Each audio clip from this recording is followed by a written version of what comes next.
Hello everyone এবং আসসালামু আলাইকুম সবাইকে। আজকে ভিডিওতে আমরা দেখব হচ্ছে এইচএসসিতে ক্যালকুলেটর প্লেলিস্ট কোনটা করা তোমার জন্য বেস্ট হবে। তো আমরা যদি অনলাইনে রিসোর্সেস খুঁজি, বিভিন্ন রিসোর্সেস পাওয়া যাবে বা বিভিন্ন ইউটিউবে প্লেলিস্ট পাওয়া যাবে, কিন্তু আমাকে যদি তুমি পার্সোনালি জিজ্ঞেস করো যে ভাইয়া এইচএসসিতে ক্যালকুলেটরের বস হওয়ার জন্য আমি কোন প্লেলিস্টটা করতে পারি, তাহলে আমি তোমাকে বলবো যে ভাইয়া তুমি কাজী রাকিবুল ভাইয়ার প্লেলিস্টটা করে ফেলো।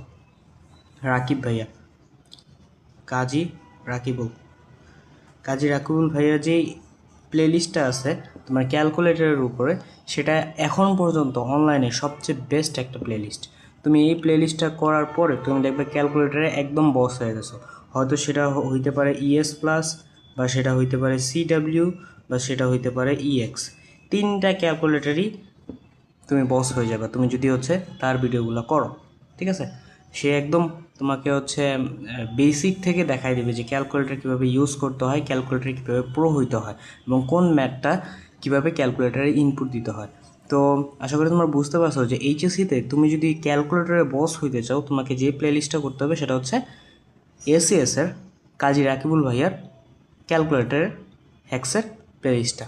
ধন্যবাদ সবাইকে।